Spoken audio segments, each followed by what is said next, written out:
before we go further, if anyone has questions, then you can just put your hands up. And before that, I would like to request if the Honorable Minister has some points to make.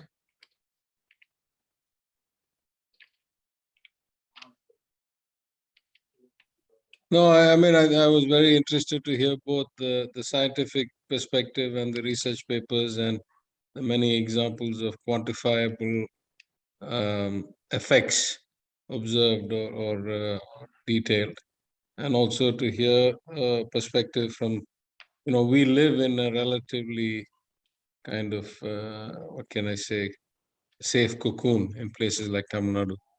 And I think when we hear from people like Seema, we understand the full depth of the problem. And what I take away the most is that she's still hopeful, because I think, looking from outside, while we feel a bit protected and a bit secure, and we know that election after election, we keep getting results that indicate certainly the whole country is not subject to the same kind of malady. It's still a bit unnerving to hear the other side. Maybe I'll just add one thing. I was talking to a very senior political figure I met for the first time recently, and he was making the point that the fundamental difference between the North and the South is not that there's great difference in values and all. There is or there isn't, I don't know. But he feels like in the South, there's been enough of a track record of growth and a track record of good outcomes so that the political debates center around, the future. Who will get how much? Will you grow by this or that? And it's a I can give you a brighter future, so vote for me kind of approach. And he was saying that in the North, a lot of it is profoundly affected by the fact that they don't see any hope. They don't see any future. They're not talking about growing the pie. They're talking about the pie that exists, whether it is the natural resources or the handout from the union government, which most of these northern states are poor enough that they get significant net handouts taken from southern states like Tamil Nadu. That really, it's only a question of how do we share the spoils, and which caste and which community gets to sit in the top slot, and which takes the spillovers and so forth. So I was a bit taken aback because he's a very senior person, but that's a very disheartening kind of outcome. And I mean, it's not central to the topic here, but my point is that if despite that, from that environment, if there's still hope that, there's a path out of this, then maybe that's what I take away the most. Thank you. Thank you so much, sir. There's a question from Mr. Shankar. Shankar, can you go ahead? Can I say something to comment on this? Sir, yes, sir. Sorry, sir. Please go ahead. I think it's a very important comment, and I fully support that. And I've been thinking why in many developing countries, including Russia, actually, people don't talk about the future much. People think about the past. People think indeed about zero-sum game redistributing a fixed pie, rather than think about what happens in 10 years. And this is directly related to what we are talking about today, the institutions. Why? If you're in Europe, you know that there is certain predictability of what's going to happen. You know that in 10 years, your country will exist, there'll be banks will exist, the rule of law will prevail. You can plan your life for 10 or 20 or even 50 years. In a country, even in a country like Russia, people don't save for 5 years or 10 years. And the reason is they see great uncertainty. And as we now see it today, they're right. And so when you have too much uncertainty, you see it as pointless to think about the future, because future is unpredictable altogether. And institutions are the checks and balances that help you to increase predictability and therefore promote investment and growth that the minister was talking about. So I think it's directly related to what we're talking about. And the other thing is, of course, democracy, because why do I think about the future if I have no agency, if nothing depends on me, if all decisions are made by the dictator in the financial balance. That also kind of destroys the willingness to plan, act, to take into long-term issues, and that also makes it directly related to what we were talking about. But that is exactly the mechanism, as the minister correctly said, is the mechanism for creating economic growth is to be optimistic about the future and invest in growth projects, increase the size of the pie rather than previously fix the size of the pie.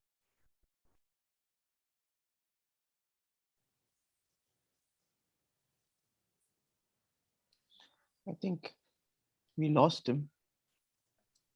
But I think there's Shankar with his question. Do you want to go ahead with your question? Yeah, In the meanwhile? Thank you, Dharani. And Dr. PTR and Seema gave a brilliant overview of how corruption happens in all levels of the society, from the lowest level, like someone in a street extending his housing wall. And Seema was saying there is people getting post-retirement jobs is also a corruption. But when we speak about corruption, my question is the focus too much into elected representatives, parliamentarians, and governments? While the focus is there, we have local polls and all those things, debates going on around. But there's another corruption, which is policy corruption. I mean, influencing a policy with or without a money happening. And what is the kind of checks and balance we could bring in there as a state government? Because we have a lot of limitations. Say, for example, the two latest corruptions, in my opinion, would be NSE, National Stock Exchange. It's also a huge corruption that is happening. And nowadays in Supreme Courts, there is sealed covers. I mean, any argument, then the argument gets closed. If someone says, I'll give you a sealed cover, which is also a form of corruption. So when elected representatives have a check and balance through local or other means, so what is that state government could do to contain these kind of policy corruptions? Since Dr. PTR also is here, I thought I'll ask this question. Yeah, I mean, listen, if I say something, it'll be like I'm talking my own book, but I'll say it anyway. Though the root cause of this may have been politicians, and even politicians justifying this, I spend money to get here, therefore I need to get it back. Incidentally, that's why I never paid for votes in any elections that I ran, because I said, it's not that I don't have the money. I don't want to have a reason to take any money out. So I'm not paying. So you can hold me accountable that if tomorrow you hear I've taken money out, I can't say is the money I put in for elections. But I think that was the beginning, and maybe that's the root cause. But today, you're right. I think the kind of corruption that happens in the bureaucracy on the ground, in the judiciary, I think those are the things that are much, much more both, what can I say, profoundly hope eradicating, right? I mean, I don't know how else to say that. If you can get a kind of outcome like that in a one of the top courts of the country through that process, then what is left? Politicians have to get re-elected every 5 years or less. So somewhere we have to at least pretend to be something and pretend to have some limits. I mean, there are people who are completely unaccountable and who have no such term limit, right? So, yeah, I mean, though, as I say, I'm talking my own book, I don't think the biggest problem here is political elected representative corruption, though it's hard to fix the bottom without fixing the top. But that can change. Like in my department, I found a lot of cases, or in my many departments, I found a lot of cases of kind of rent seeking for postings and transfers and stuff like that. So I did two things. First, I put in a very transparent system of tracking all requests and stuff and making it go through the process of the guidelines and so forth. But the second thing I did, I fired or transferred a whole lot of people and brought in a whole lot of new people and changed the procedures and say as long as it's one-off or minor promotions, it can happen by the officer itself. But if it's like mass transfer of 200, 300 people and all that, it has to come to me. I have to sign it. And that actually is interesting because I think the original design was like that, because you can't move that many people without it going a file to the minister. But ironically, second order effects of corruption, those who are collecting money for that changed the procedures and made sure somebody junior signed and it didn't come to them, so that they couldn't get prosecuted for it. You see, they can influence the outcome by a phone call, and somebody else has the signature on it. So ironically, the more corrupt you are, the less you want your name on the paper, and you want somebody else to take so you delegate more, seemingly delegate more, and somebody else takes the fall. So yeah, I mean, I don't know what we can do. I mean, as the HR minister, I would say we're improving certain things. As the finance minister, I say we're increasing the control of audit. We're removing them from their home departments. We're bringing them in. We're going to fundamentally revamp the entire audit process, make sure they're really arm's length. We are, recruiting more transparently only through the Public Service Commission. We've brought new laws that you can't do kind of private recruitment if you're a PSU, for example. And we are giving them a lot more training and emphasizing a lot more things.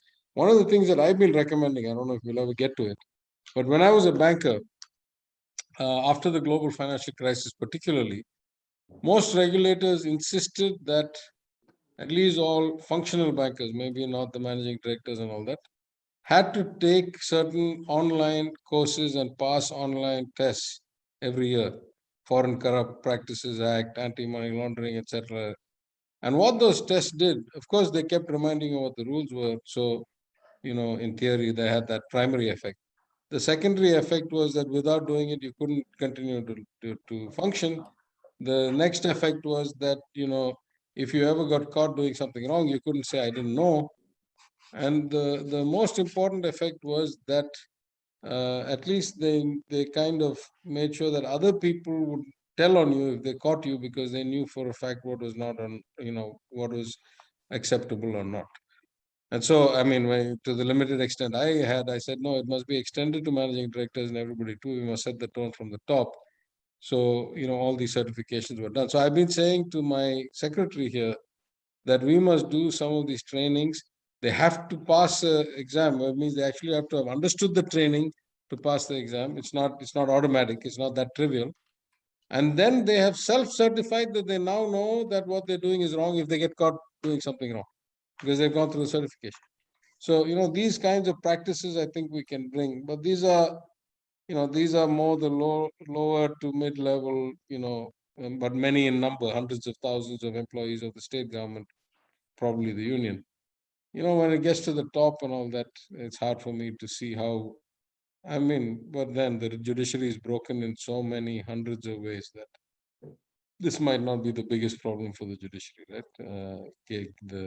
The gap between filing and listing, the selectiveness in processing, the cold storage of lakhs and lakhs. Don't get me started. So I'll just stop here. Sergei, do you want to add something to this? No, I'm fine. Thank you. Seema? Just very briefly on what he said about sealed cover corruption, that kind of, sealed cover jurisprudence, which is now a very evolved way of doing things. I think that's where institutions matter. So if media was just doing its job, because we know that judges care a lot about what the editor, I think they're the only people in the country who read editorials and get very affected by, what's happening on edit page and what is the media thinking of us, and, they haul up people for contempt. So if they were just being held to account in a consistent, rigorous way, it would make a difference. And I think actually they're now slightly embarrassed about sealed envelope. So I think we've just had one sealed envelope case in the past 2 years. There's just been one, example of that. So it's about it's chicken and egg. So I don't know which institution will start that, but somebody has to pick up the ball and then throw it, in some direction or the other. So if media starts doing its job, then the judiciary gets more vigilant. If the judiciary does, even does half of what it's supposed to do, then a lot of other things get knocked into shape. So you hope that it's like solving a quadratic equation. It will all just somewhere, you'll know what X is equal to. So maybe that's the way it would happen if one institution starts functioning. There is Saravan Rajsekhar with his question. Can you please go ahead? Sure. Thanks, Dharani. We all know how important institutions are in a democracy, whether it's a developing country or a developed country. My question is about the diversity in these institutions at the highest level. Do we think the important institutions in India will be better served if we have proper diversity reflecting the society in India? And how do we also prevent institutional capture by people of a certain ideological bias?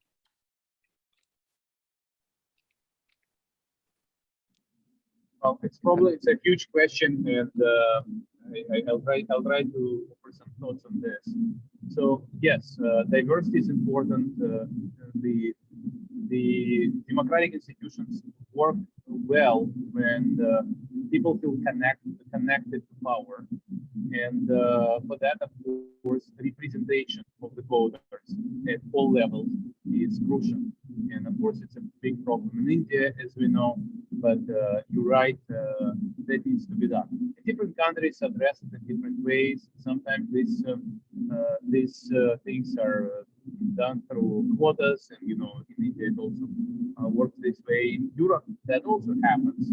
For example, in a country Bosnia and Herzegovina, which was ravaged by civil war 30 years ago, there are quotas on all the three communities be represented in power, and all these issues are extremely hard, and it's not obvious how actually we can design those institutions in the optimal way. But yes, diversity is very important. Regarding the capture, this is what Minister was talking about. There is always a tendency of money in politics trying to capture the rules of the game. The minister was very eloquent explaining how if you have influence on the rules of the game, you will try to use it for your own business interests or other non-public interests, which is different from your fiduciary duty. And this is unfortunate, but this is true. And the only way you stand up to this, you mobilize media, civil society, checks and balances, and so on.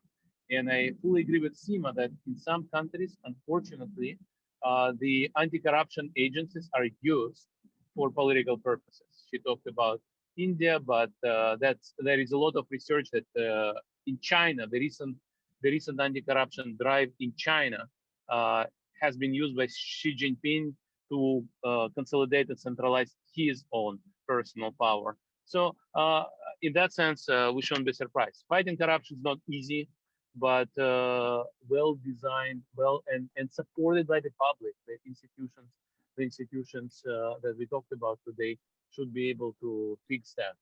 And I should say that it's not a privilege of the West. There are, for example, Korea is not a corrupt country today. It's been a much more corrupt country. It still has capture by large businesses, but it's much less corrupt than today, for example. And there are opportunities to build those institutions over time. And there is no ethnic or cultural destiny in there. Again, if you compare South Korea to North Korea, if you compare Taiwan to China, you see how you can actually build functioning democratic anti-corruption institutions. Thanks. Thank you. Anand, do you want to go ahead with your question? Yes, thank you. I'm sorry if this topic, the question I'm asking, if it's something that's already been covered by the panelists. My audio is a little bad in between. So my question is related to the Right to Information Act, which was passed by the UPA government somewhere around, I think in the beginning of the UPA 1 government, 2004 or 5, of which the key constituents were the Congress, the DMK, Communists, and other political parties. But these three were the ones that kind of ideologically defined that government, right? And my concern, or I don't know what to say, my complaint, I don't know if it's maybe my question may be politically laced, is that UPA government passed such a landmark legislation to fight corruption, something that could be used by any common citizen. It is an empowering legislation to fight corruption. in the long term. Right? Corruption, I don't feel can be removed in the short term. It's only things like demonetization is just nonsense. It's all drama for electoral purposes. But something like the RTA would have been such a great legislation, but which even in 2009, I recall, there is an attempt to dilute the law, to create some exceptions. But again, in the UPA governments, even though there are some challenges, like for example, I remember in the Congress leadership, there are some cases against the leadership of the Congress family, but there are some cases against the DMK. But yet that UPA government did not allow the RTA Act to be diluted. They said we will fight these cases cleanly and politically, and they did it. Right? Whether it's a 2G in the DMK case, they fought it cleanly and came out clean. Yet they did not allow the Right to Information Act to be diluted. Come to 2019, we saw that the Right to Information Act was diluted by making the union government by empowering. Sorry, it's kind of ironical to say empowering the union government to decide the perks of the chief information commissioners. They decide the tenure of the chief information commissioners and so on. But what I found very strange in a political sense is, we're disappointed also that the UPA government did fail to market some spectacular legislation that they did. They failed to market it politically, and they failed to. I have no expectations from the current government, so that's why I'm blaming the UPA government.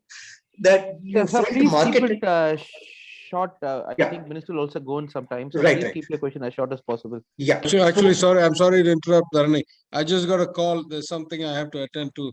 I apologize. I'm sorry I came a bit late and leaving a bit early, but I have to run. Thank you very much for having me. Thank you, Sergei. Thank you, Seema. Very enlightening. Thanks for your views. And I hope to talk to you again soon. Thank you. Thank you. Thank you, Ms. Sorry, I'll finish my question quickly. So my question was, did we fail to market a spectacular piece of legislation we did? And did we fail to politically corner the current union government when they attempted to dilute this landmark anti-corruption law? That's my crux of my question really. So I'll probably just stop there.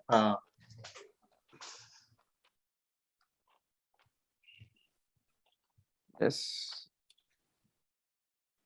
Okay. So, I mean, the marketing disaster story is one which kind of goes for so many landmark things that the UPA would have done willy-nilly. And, however unspectacular it seemed at that time. And you're absolutely right. This completely inverts the entire, the whole bureaucracy philosophy of keeping stuff to, this relationship between Babu and citizen is completely reversed. So it was a dramatic legislation, and all for like, I think nothing, and then 10 rupees, you could, without stating the reason, get it. I don't think the way things were politically, you have to see it in that context. It was like a steep and disastrous slide, I think, for a whole lot of kind of political reasons. And the RTI is a victim of that. I mean, even about how close they were to the right to food, to so many things, what you're saying actually applies to that. So I think it's a whole basket of political things that they just couldn't sell. But it's just that so powerful that the government comes into power, and it comes at the back of a great Lokpal and all that agitation. It's picking up all the, zing from those agitations. And then it came and completely struck back at that. And it has also introduced a whole lot of other things that make it impossible to catch corruption, to the Whistleblower Act. I mean, there's so many acts like that which have been stymied and strangled. So I think that's the answer for that is like really political, and the way the UPA2 really lost it, right? In its last few years and months, it was just surrounded and hemmed in, partly by its own inability to kind of deal with the times, you can call it the data cheap, mobile revolution, whatever, that it just all got so out of hand that they didn't know where to look and how to deal with it. Sergei, do you want to add anything to this? Maybe it's... No, thanks. No.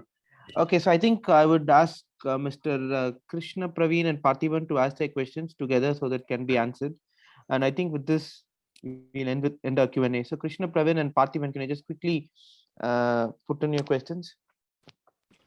Yeah. So my question was: can 100% digitization of low-level services in VA offices, taluk office, and like police stations, if it is achieved, like I mean, if everything can be done using digital platform alone, can corruptions at these places be like reduced or avoided? Okay, I think Parthiban has dropped. So, Sergei, what is your opinion on India? Where do you think with this current government and with the institutional degradation, what do you think is the future for India? For example, if you look in the 2000s, India and China were spoken as the next superpowers, but now I think it's I think that India is missing.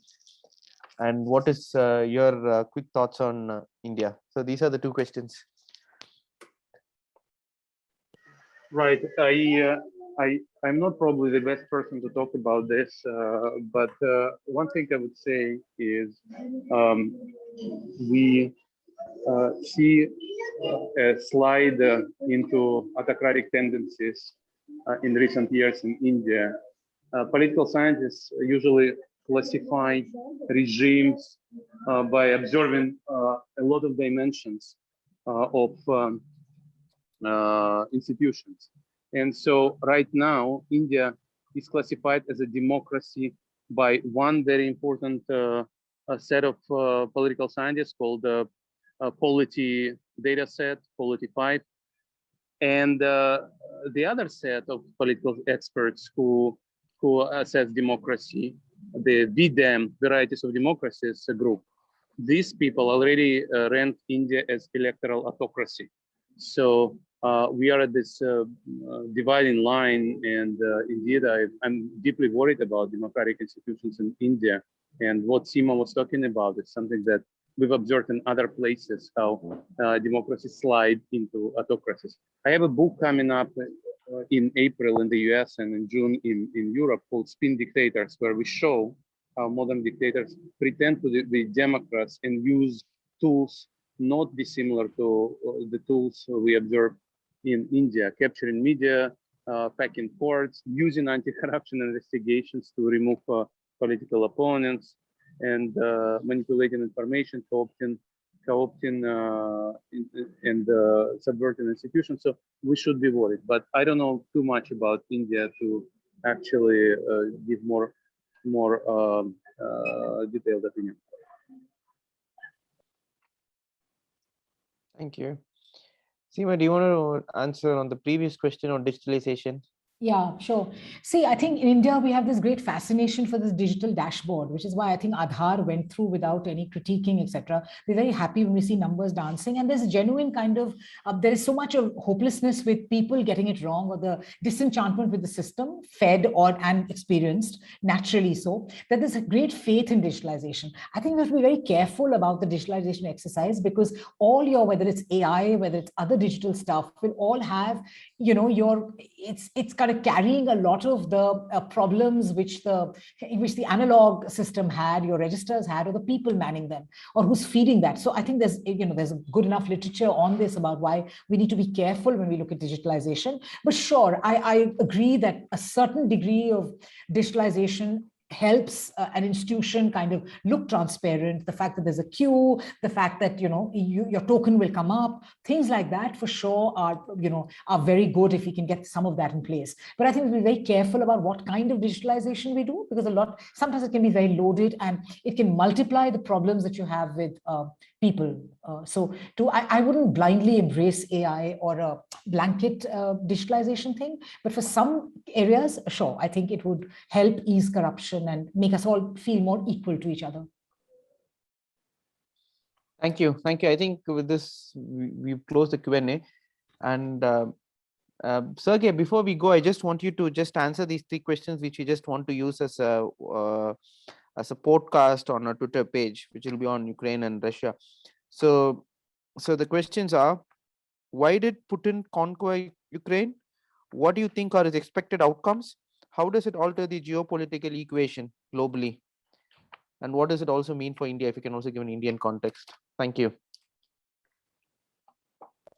Well, these are huge questions. And the short answer is Vladimir Putin wants popularity and legitimacy. And he cannot build a system where he provides income growth. Russian economy has been stagnating for 10 years now. And today's incomes of Russians are below what they had in 2013. So economic growth ran out of steam right after global financial crisis, and Mr. Putin decided that geopolitical adventures can help him increase popularity. And this is the unfortunate reality that Russia is a corrupt plutocracy where popularity comes from this post-imperial nostalgia. So this is what he wanted to do. How this will all end, we don't know. So we see that the fast operation didn't happen. So something like Crimea did not happen. Ukrainians put up an unexpectedly strong resistance. And I think we will see a major tragedy with millions of refugees, with cities destroyed. And eventually, I cannot predict what's going to happen. Russian economy will also suffer badly. Already sanctions which are imposed are unprecedented. Ruble took a hit, stock markets took a hit, but they're closed, so we don't know how big this hit is. And Russian economy will stagnate even more. And this year there will be a major recession, easily 10% of GDP recession. That could easily happen. But unfortunately, I cannot predict what's going to happen, because much depends on the military outcome, and this is extremely hard to predict, impossible to predict. Thank you. Thank you so much. Thank you. So thank you, Sergei, for joining us. Thank you so much for your time. I hope we can also have you back once again once your book is ready to have a discussion on your book. And I would also like to thank Seema Chishti for joining us. Thank you for and thinking thank you of so me. much. Yeah, thank you so much for your time. And hopefully we can also have you in the future Yeah. for many other DPF events. And I also like to thank our participants and attendees and DPF members. Thank you. Thank you, everyone. Thank you, Forum. Thank you, Dr. Sergei. Thank you. I enjoyed it a lot. Thank Thank you. Yeah. It was very Bye. interesting. Thank you. Thanks. Thank Bye. you. Bye. Bye. Bye. Bye.